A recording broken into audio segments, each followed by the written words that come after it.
Bom dia.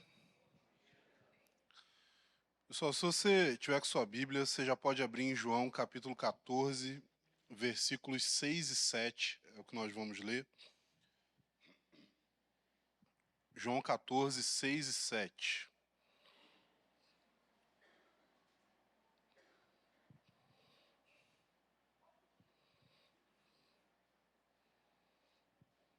Ok?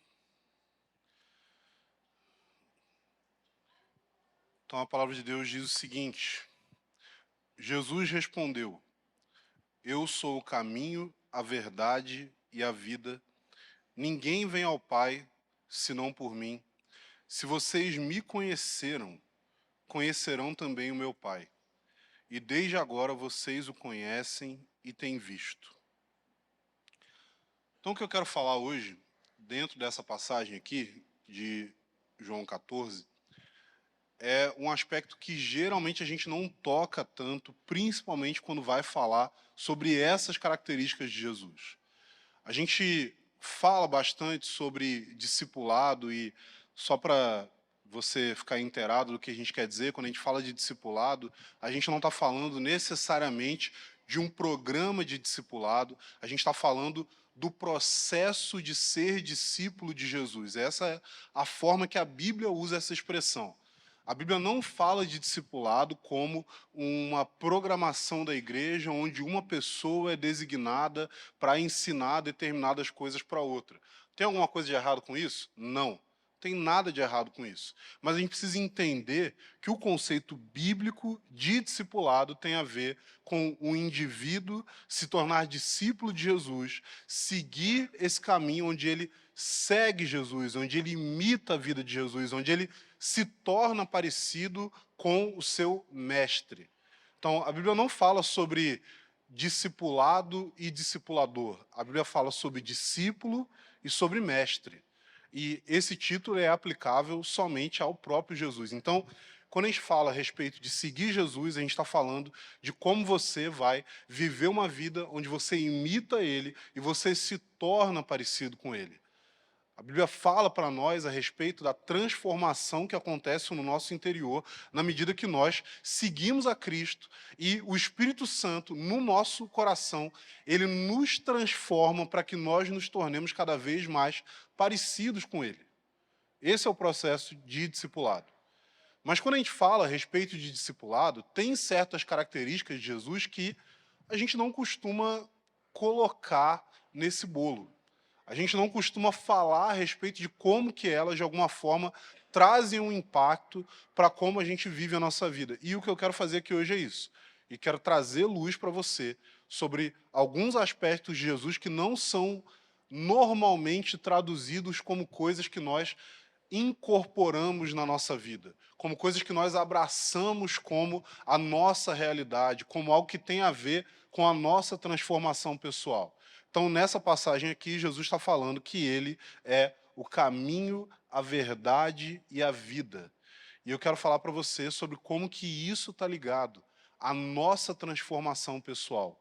Como Jesus ser o caminho, a verdade e a vida tem implicações profundas sobre como nós vivemos a nossa vida e como nós somos transformados gradualmente na imagem de Jesus. Mas antes de entrar nesse ponto, eu quero falar a respeito de uma outra coisa. Por quê?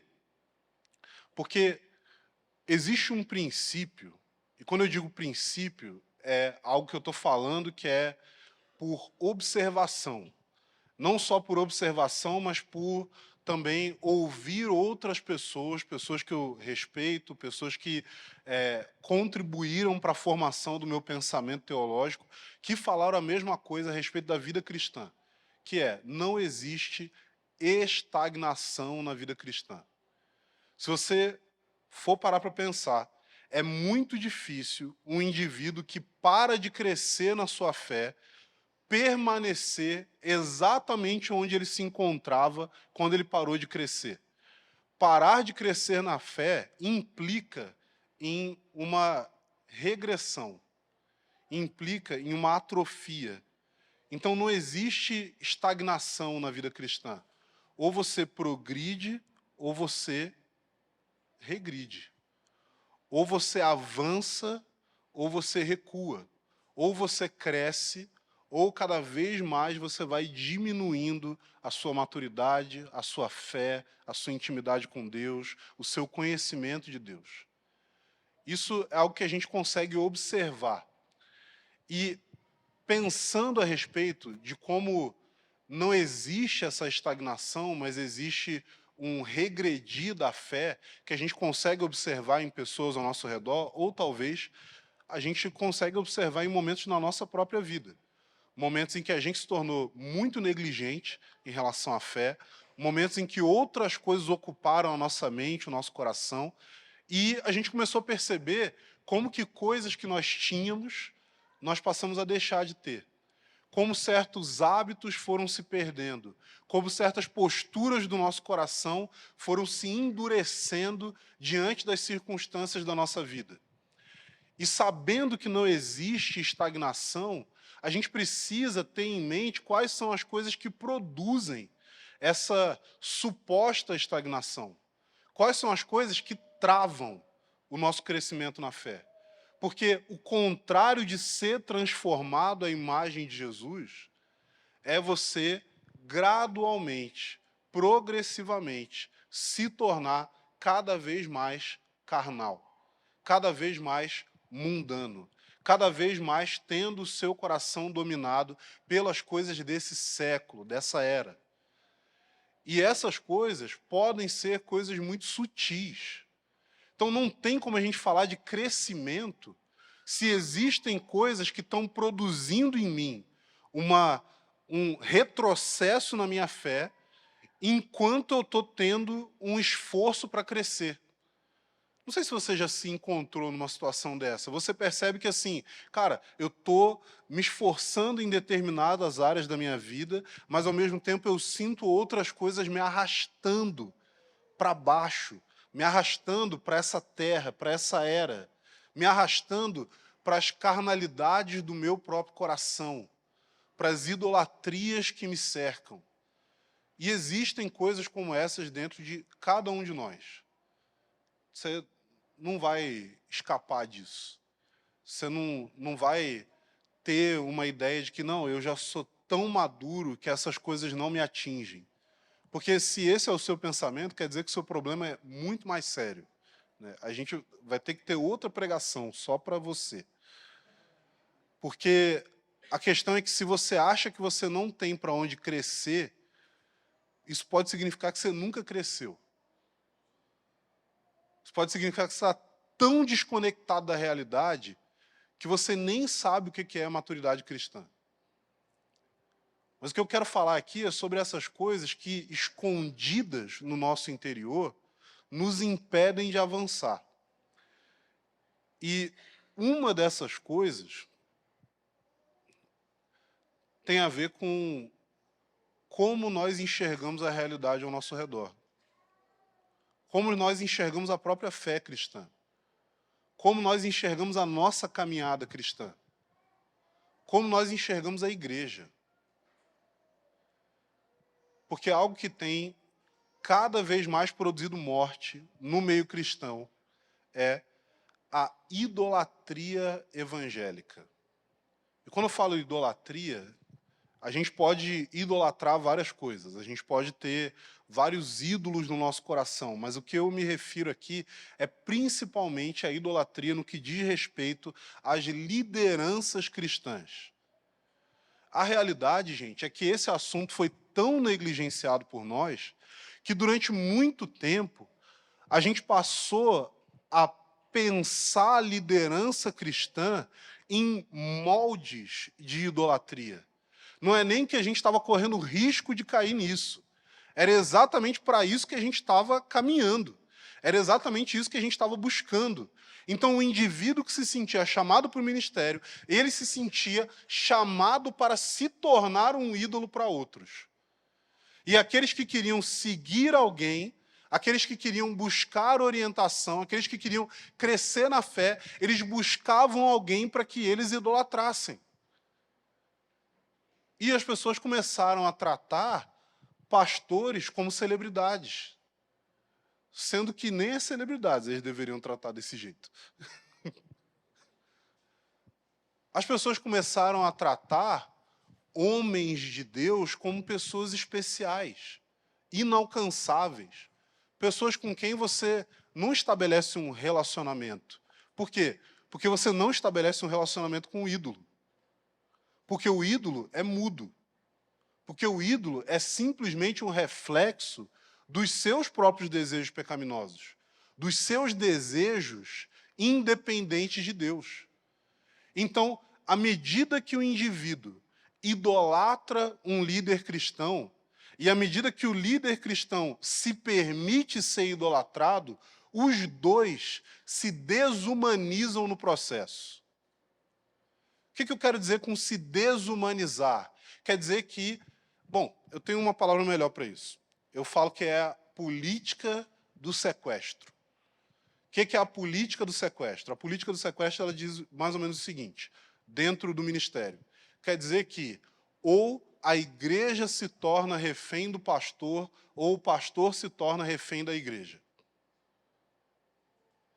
Isso vai ser determinado por várias questões, como personalidade, como perfil das pessoas que são atraídas, mas, no geral, o que vai acontecer é, ou você tem uma igreja que vive em constante medo do pastor, e você não consegue ter um relacionamento com alguém de quem você tem medo, e é por isso que o pastor é convidado para as coisas simplesmente porque ele é o pastor.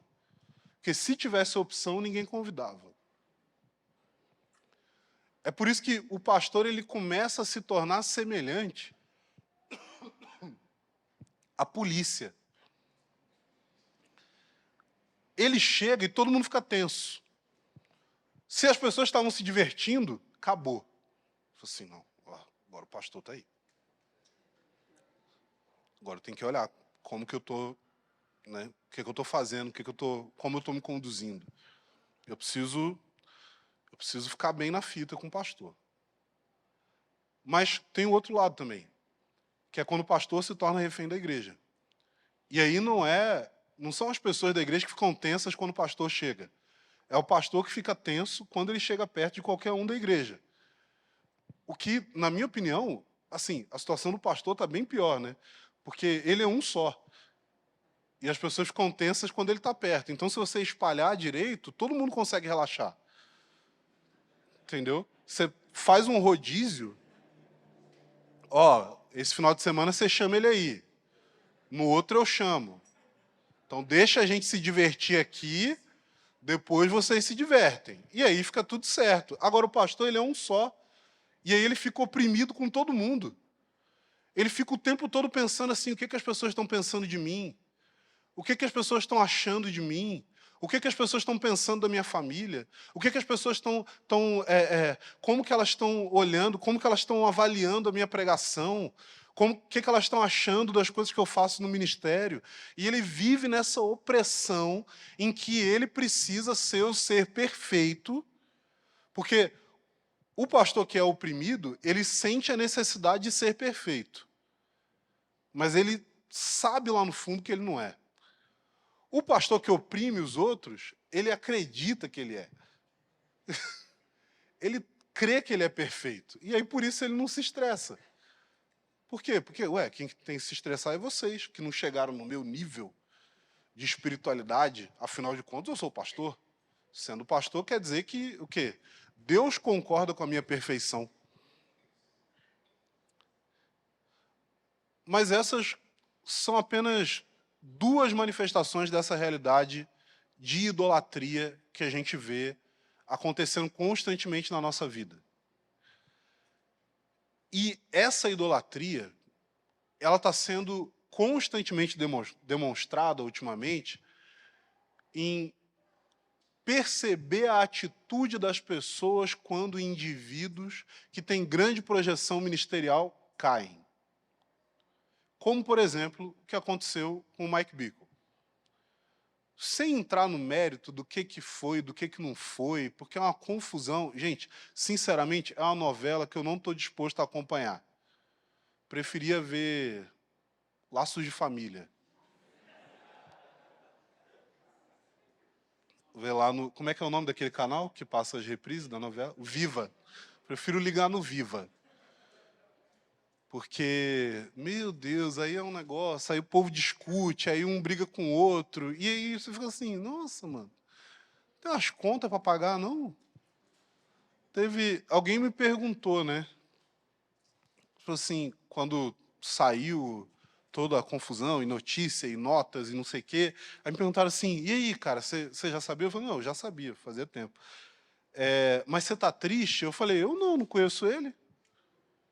Ué, não é meu amigo, nunca tomei café com ele, nunca tivemos contato nenhum. Assim, você tá triste? Ué, triste assim, a situação é triste, é chata, é um negócio que prejudica um monte de gente. Pô, tem gente que eu conheço que tá lá, eu sei que as pessoas vão sofrer, mas assim, essa coisa de, nossa, meu mundo caiu. Pô, sério? Pô, é um ser humano, mano. Eu não confio em mim, eu vou confiar no Mike Bickle. Que isso, gente? Mas isso acontece por quê? É isso que é a tal da idolatria evangélica. A gente coloca a esperança em homens, em pessoas, pessoas falhas. Fala assim, mas é porque era tão homem de Deus e orava não sei quantas horas por dia. Onde na Bíblia diz que você mede a espiritualidade ou a maturidade de alguém pela quantidade de horas que essa pessoa passa orando? Onde fala isso? Em lugar nenhum. Em lugar nenhum da Bíblia. Sabe quem eram as pessoas que mais oravam no Novo Testamento? Os fariseus. Isso já é para dizer alguma coisa para a gente. Isso quer dizer que você tem que orar menos? Não. Mas isso quer dizer que você não vai se esconder atrás das suas práticas de disciplinas espirituais. Você vai entender que a sua vida não é medida diante de Deus pelo quanto você pratica oração, jejum ou qualquer outra disciplina,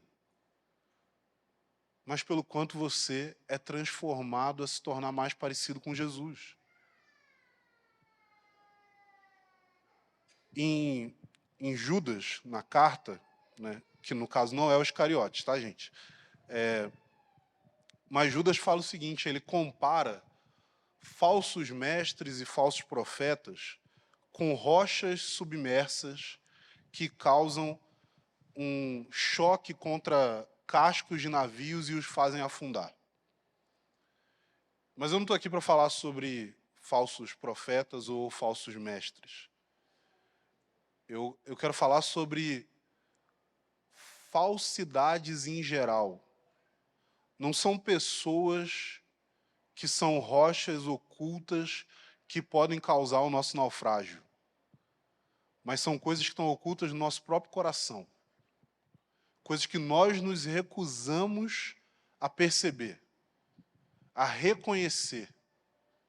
Coisas que a gente não quer falar em voz alta, mas que estão lá dentro de nós. Desejos que persistem em permanecer e que nós persistimos em fingir que eles não estão ali. Jesus falou que ele é o caminho, a verdade e a vida. E é óbvio que existem aplicações dessas palavras aqui dele que não dizem respeito a nós.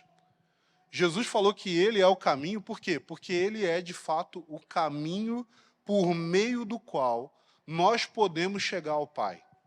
Jesus é o caminho que nós entramos para que nós possamos ser salvos dos nossos próprios pecados. Jesus está dizendo o seguinte, é através de mim. Não é através das suas obras, não é através do quanto o seu coração foi transformado, não é através do quanto você se acha bom, não é através do quanto você ora, do quanto você jejua, do quanto você deixa de pecar, do quanto você se esforça, do quanto você tem sucesso, do quanto você é reconhecido pelas pessoas ou desprezado pelas pessoas. Nenhuma dessas coisas tem poder para te aproximar de Deus. Nada do que você faz tem poder para te aproximar dele, e nada do que você não faz tem poder para te afastar dele. Porque a única coisa, o único caminho, o único meio, a única forma de você chegar a Deus e ser recebido como filho é através de Cristo. É através de depositar sua fé nele. É através de olhar para ele. A gente precisa parar de ficar fazendo compromisso com Deus quando a gente vê que a gente está errando. Quando a gente vê que a nossa fé está fraca, quando a gente vê que a gente perdeu aquele brilho, aquela paixão que a gente tinha no passado, e a gente quer pegar aquele mesmo legalismo que a gente usava lá no passado, para gastar tempo orando, buscando a Deus, lendo a Bíblia, e a gente quer se açoitar com esse legalismo para tentar se aproximar de Deus de novo. E, gente, isso nunca vai dar certo. Porque você só vai se aproximar de fato de Deus quando você entender que Ele ama você, que Ele deseja você, que Ele não deseja algo de você, que Ele não deseja o seu serviço, o seu esforço ou qualquer outra coisa, como se Ele tivesse carência disso. Não, Deus deseja você simplesmente porque Ele deseja você. Ele te ama não por causa de você, mas por causa dele mesmo. Então a gente tem que abandonar a ideia de tentar fabricar um caminho para se aproximar de Deus. E a gente precisa abraçar o caminho que ele já nos deu, que é o seu filho, que morreu, que derramou seu sangue, que viveu uma vida humana, coisa que ele não precisava fazer, simplesmente para nos resgatar. A gente precisa olhar para isso. Se você pecou, olha para isso. Se você tem vivido uma vida de pecado, olha para isso. Se você sente que seu coração esfriou, olha para isso. Porque o arrependimento não está em açoitar a sua consciência. O arrependimento está em olhar para o amor dele, em olhar para a bondade dele, em olhar para um Deus que está de braços abertos. Não é negar o seu pecado. Não é fingir que Deus não liga. Não é fingir que isso não é uma coisa séria. Não é querer se livrar da culpa. Preste atenção nisso. Não precisa se livrar da culpa.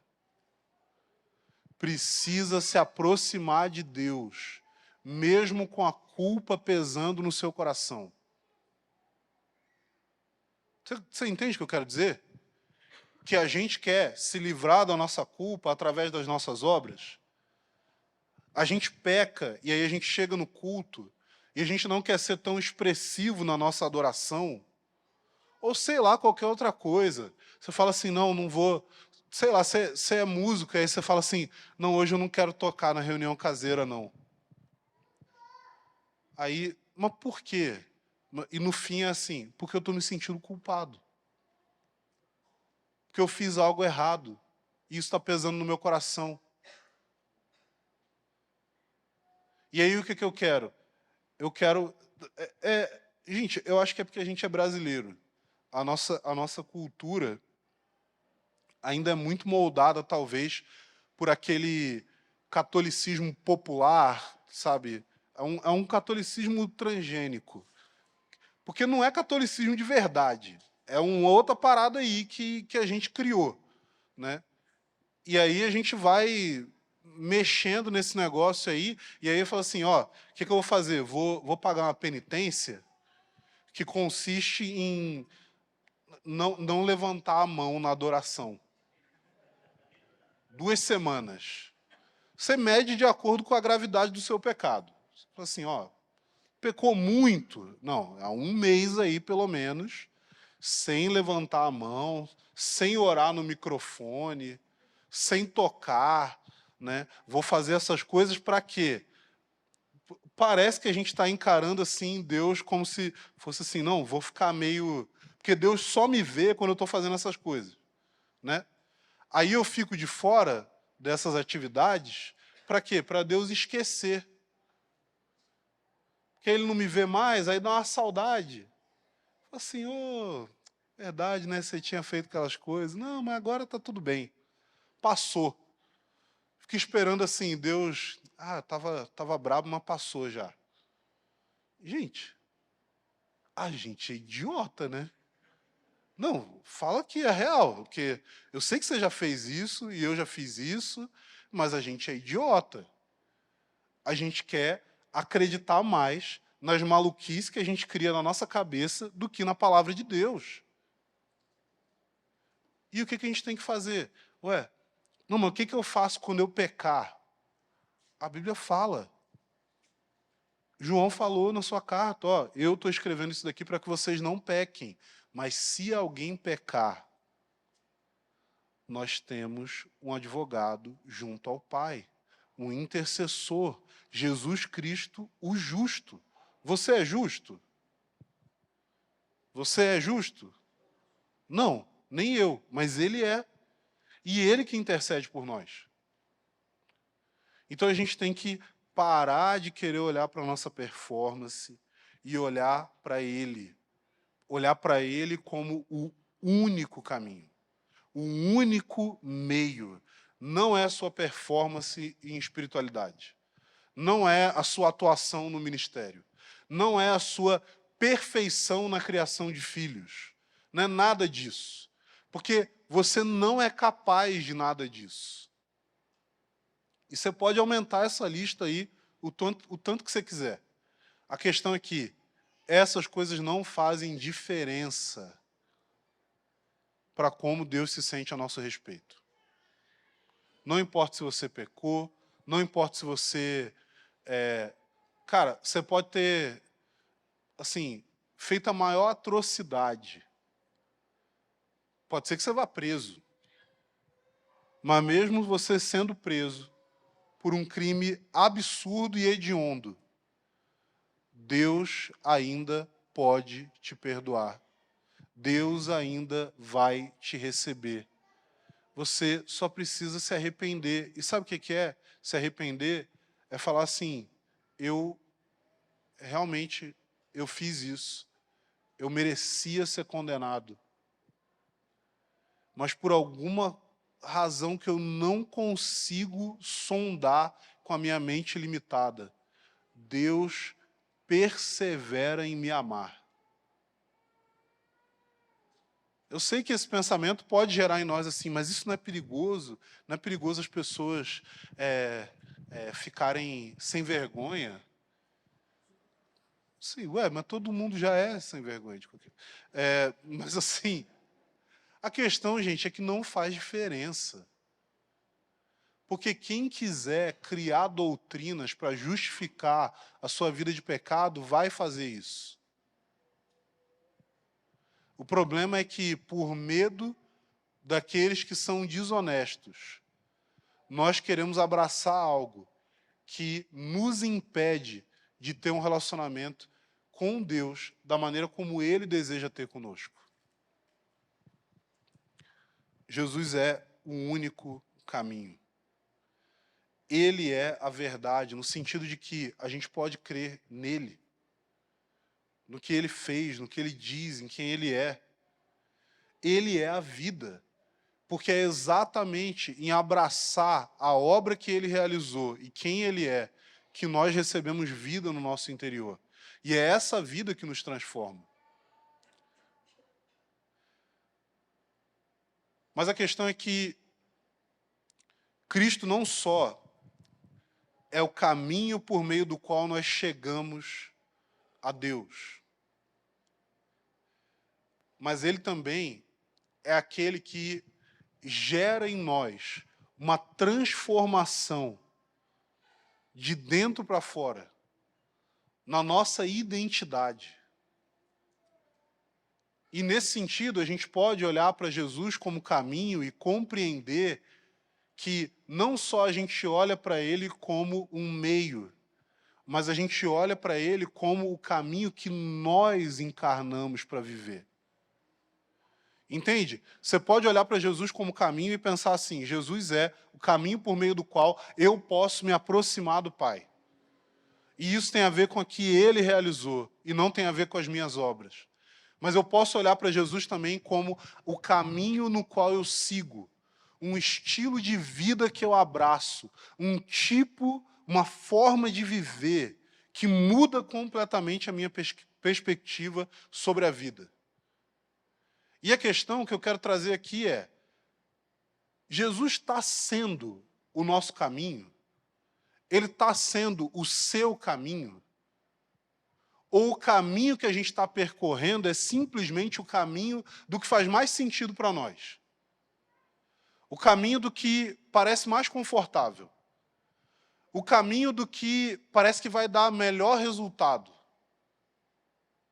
Será que o caminho que a gente está seguindo tem a ver com ele ou tem muito mais a ver conosco?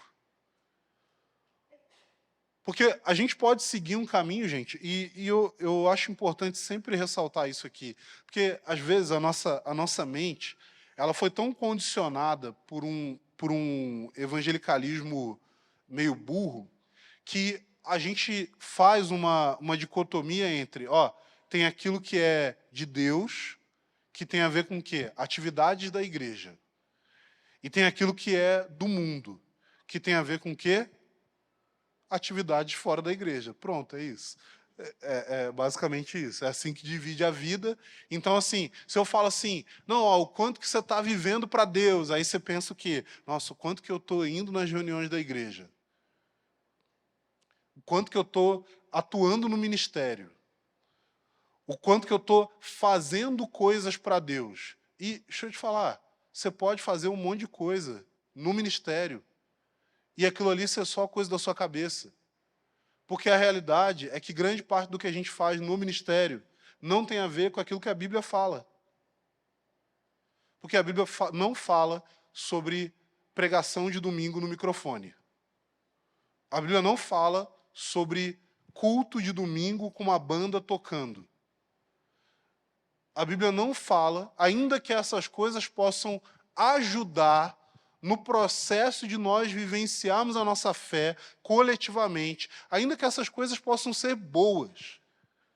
A questão é que elas não são as coisas mais essenciais. Nós concordamos em fazer essas coisas porque nós percebemos o benefício que elas trazem para a nossa fé. A gente percebe como que a Bíblia de fato fala sobre o ministério da palavra, sobre ministros da palavra, sobre pessoas pregando e ensinando. Então o que a gente faz? A gente pega isso que a Bíblia diz e a gente coloca nesse formato aqui ou em outros formatos. Mas a Bíblia não fala exatamente disso aqui que a gente está fazendo. A Bíblia não fala de ter uma banda tocando. A Bíblia não fala de colocar pregação no YouTube. A Bíblia não fala sobre ministério de mídia. A Bíblia não fala sobre ministério com crianças. A Bíblia não fala de um monte de coisa. E, às vezes, é exatamente as coisas das quais a Bíblia não fala que as pessoas estão dedicando mais a vida delas para fazer, sem se preocupar com outras coisas que a Bíblia de fato diz. Então a gente pode dar muita atenção para o ministério, dar muita atenção para a projeção ministerial.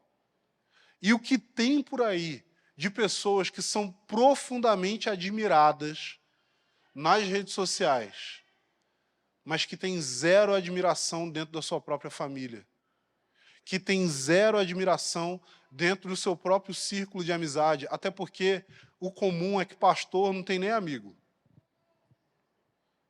Porque ele não pode demonstrar fraqueza. Então, às vezes, você está na sua cabeça com um negócio, que você está almejando algo que você acredita que é muito espiritual, e você não sabe o quão carnal dá para ser fazendo aquilo ali. Você acha que isso é a solução dos problemas. Cara, eu posso afirmar para você com toda certeza, se você acha que o ministério é a solução para as crises que você tem, você vai ter uma crise muito mais profunda lá na frente, quando você de fato fizer isso. Isso aí você pode ter certeza. A questão é que o caminho que nós seguimos não diz respeito às obras ministeriais que nós realizamos, mas diz respeito ao tipo de vida que nós temos, ao tipo de atitude que nós temos no nosso dia a dia, ao quanto que a nossa fé traz um impacto para a maneira como nós vivemos, nos relacionamos e nos conduzimos no nosso dia a dia. Por isso é um caminho. E por isso você anda nesse caminho e se torna esse caminho. Por isso você se torna parecido com Jesus na medida que você abraça um tipo de vida que é fiel a quem Ele é. Mas quando nós abraçamos estilos de vida que não têm fidelidade a quem Ele é, o que acontece com a nossa vida é que a gente está tentando buscar uma espiritualidade mais profunda, mas na verdade tem uma série de decisões da nossa vida que nos arrastam para longe de se tornar parecido com Ele. E isso daí é exatamente o que vai causar uma frustração muito grande. Porque se você diz que quer uma coisa, mas toma decisões em direção a outra, das duas uma, ou você é profundamente desonesto, ou você está profundamente confuso. E não é raro o caso em que a gente tem essas duas realidades se apresentando. Você tem confusão e desonestidade dentro de você.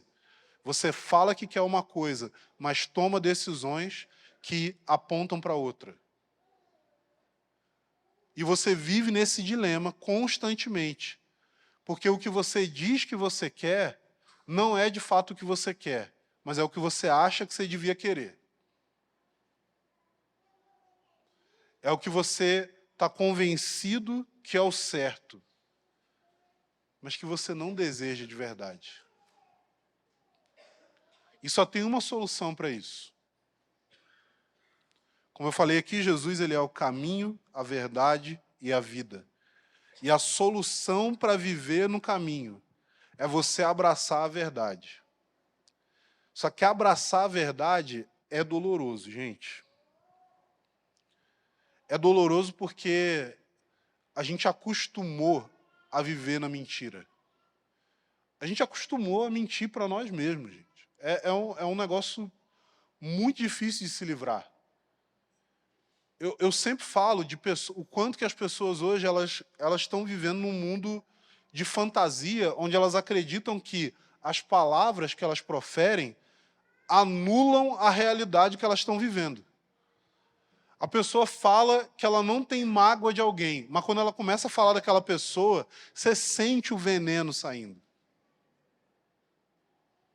A pessoa fala que ela não liga para determinada coisa, mas quando você ouve ela falando, você percebe que aquilo ali é de profunda importância para ela.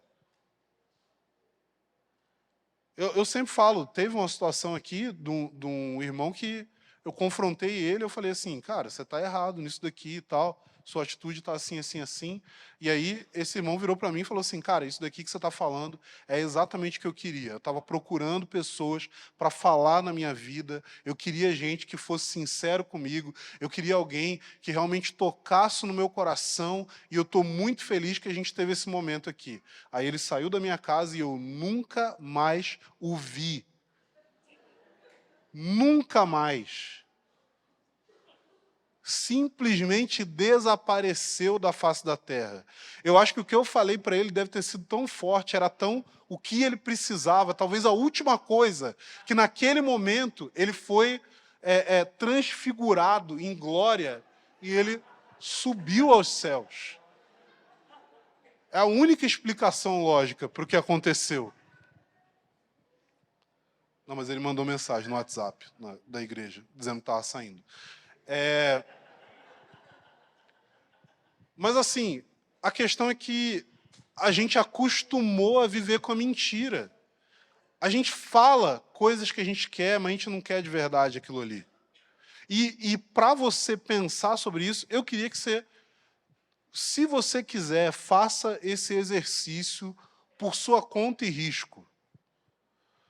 Comece a pensar a respeito daquilo que você fala. Parece um conselho meio óbvio, né? Mas pensa se o que você fala é verdade. Porque pode ser que você vai começar a perceber que grande parte do que você fala não é verdade. É simplesmente uma representação do efeito que você quer causar nas outras pessoas ou em si mesmo. O quanto que você fala que é real. O quanto você fala que representa de fato o que tem no seu interior. Você fala a respeito de você mesmo para outras pessoas com o objetivo de gerar nelas um determinado pensamento sobre você? Você deixa de falar a verdade por causa do efeito que isso pode causar? Você se vê retraído diante de afirmações de outras pessoas, mas você simplesmente não quer lidar com aquilo ali. Gente, às vezes o nosso problema não é covardia, não, é só preguiça, tá? Assim, eu não quero ter que falar desse negócio. Eu não quero ter que lidar com essa realidade. Eu não quero ter que entrar nesse assunto. Eu não quero ter que falar para essa pessoa aquilo que eu estou vendo, percebendo e sentindo. Só que sabe qual que é o problema? Quanto menos você fala a verdade, menos verdadeiro você se torna.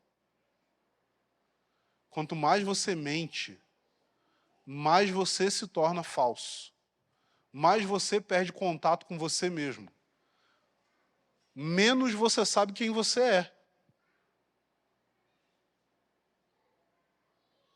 E se você não sabe quem você é, quem vai saber? Quem vai poder te dizer isso?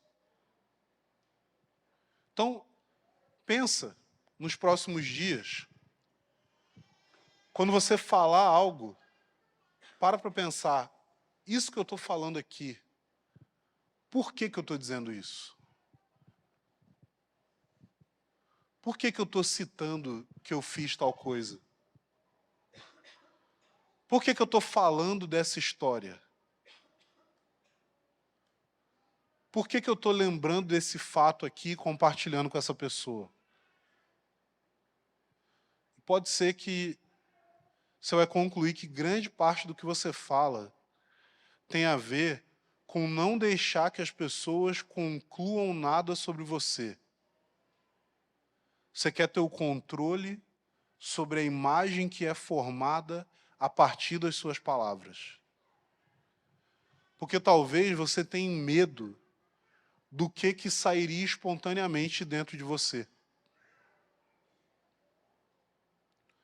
Talvez você encontre uma realidade de alguém que tem profundas inseguranças e que sente a necessidade de se autoafirmar constantemente para poder se proteger dos seus próprios sentimentos sobre si mesmo.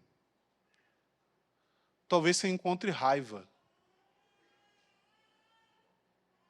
Cara, você pode ter certeza de uma coisa. Se você tem raiva estocada dentro de você, isso é sinal de que essa raiva ela é principalmente direcionada a você mesmo. Que a frustração que você tem em relação às pessoas é só um reflexo da frustração que você tem consigo mesmo. Pode ser que você olhe para o seu interior e pode ser que você não encontre nada. Sabia que tem essa possibilidade? Você pode olhar e não tem nada, absolutamente nada. E sabe o que é sinal? De que você está vivendo há tanto tempo focado em distração que você se tornou a casca vazia. Você não pensa mais. É o algoritmo que pensa por você. Você só se mantém acordado diante de imagens de telas que passam bombardeando a sua mente com um monte de coisa. E se você tirar aquilo ali, não tem mais nada. Você talvez tenha sido bem-sucedido em um projeto intensivo de autoemburrecimento.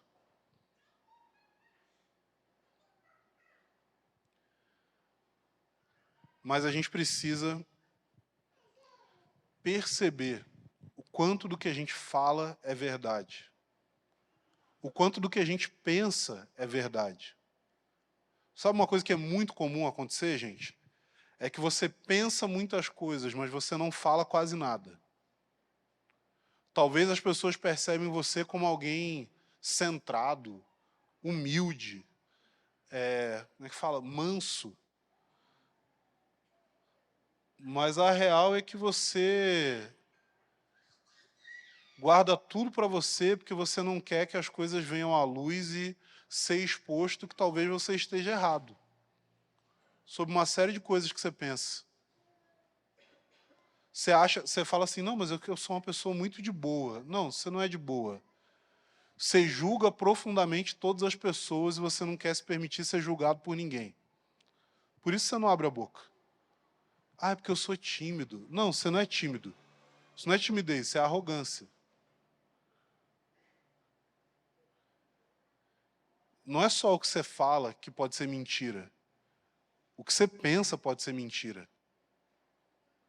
O que você sente pode ser mentira. Sabia disso, gente? Sabia que você tem que, às vezes, se arrepender do que você sente?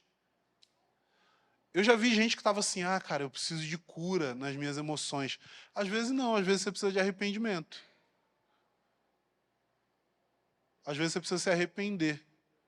E reconhecer assim, então, no caso, eu me sinto assim porque eu sou pecador. Não tem nenhum outro motivo. Eu não tenho nenhuma razão para esse sentimento. É simplesmente o pecado dentro de mim. Só isso. Assim, não, é porque eu passei por muita coisa. Ah, não, cara.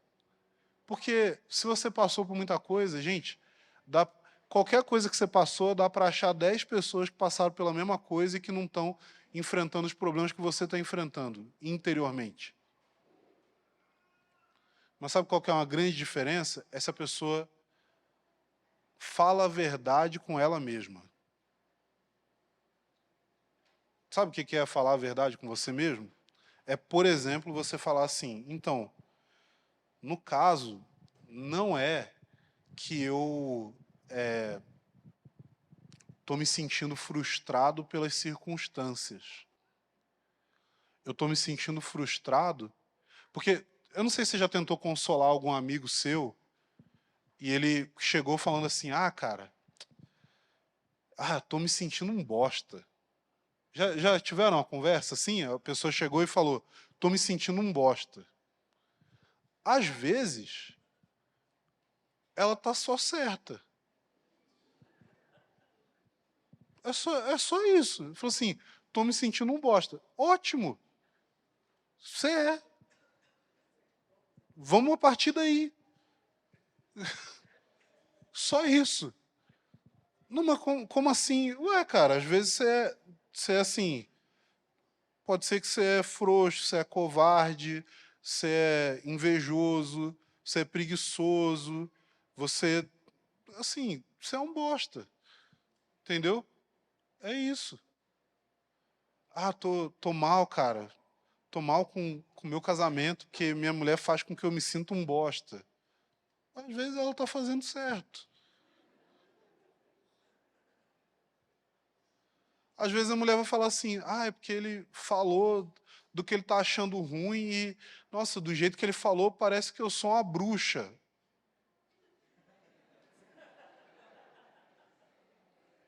Não literalmente, né? Sei lá. Mas assim, às vezes é isso. Assim, ah, porque do jeito que ele falou, parece que eu estou oprimindo ele. Às vezes tá.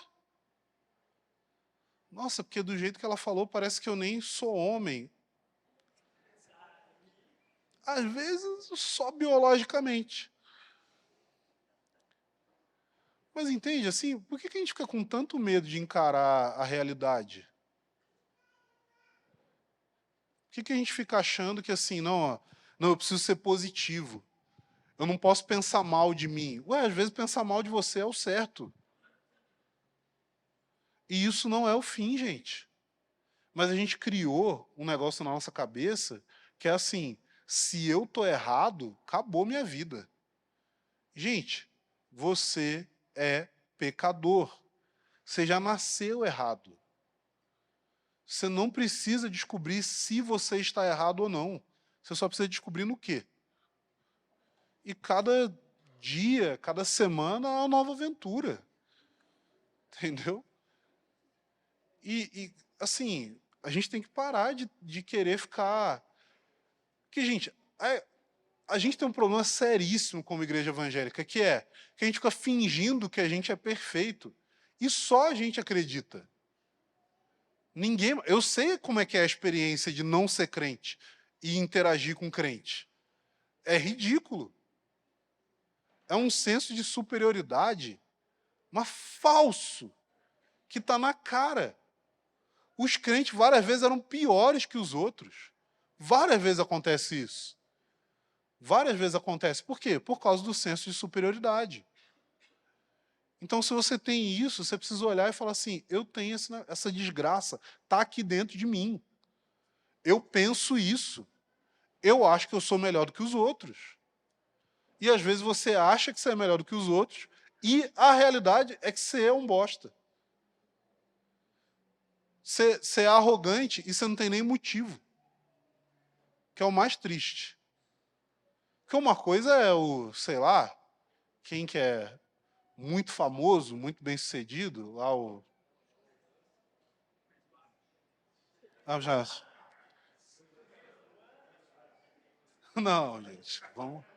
Quem falou? Falaram Cristiano Ronaldo. Tipo, o Cristiano Ronaldo. Ele fala assim, porque você tem que pensar, eu sou o melhor. Aí, fala assim, mas você é, pô. O cara fala assim, eu sou o melhor. Eu falo assim, velho, você trabalha no McDonald's. Você joga bola final de semana. Você não é o melhor em nada. Em nada. E tá tudo bem. Gente, vamos lá. Todo mundo aqui vai ser extraordinário. É isso agora. Vocês acreditam? Pelo amor de Deus. Você precisa ter um ego do tamanho do universo para acreditar nessas coisas. Mas você precisa ter coragem para encarar a verdade a respeito de quem você é, do que você pensa, do que você sente e da veracidade daquilo que você fala. E para finalizar, Jesus disse que ele é o caminho, a verdade e a vida. Em 1 Coríntios 15, 45, fala assim, que, pois assim está escrito, o primeiro homem, Adão, se tornou um ser vivente, mas o último Adão é espírito vivificante. E João 6,63 vai dizer assim, o espírito é o que vivifica, a carne para nada aproveita. As palavras que eu lhes tenho falado são espírito e são vida. Gente, se a gente vive o caminho, se a gente acredita na verdade, se a gente encara a realidade de quem de fato nós somos, à luz do que Deus pode revelar para nós, aí sim a gente começa a transmitir vida. Porque essa imagem falsa que nós criamos de nós mesmos e que nós queremos apresentar para as pessoas ao nosso redor, isso daí não transmite vida para ninguém. Isso daí não gera vida em ninguém. Mas na medida que você entra em contato com a realidade interior, por mais feia que ela seja, ela recebe luz e ela é transformada pelo poder de Cristo. E aí, através disso, a gente começa a gerar vida nas pessoas ao nosso redor.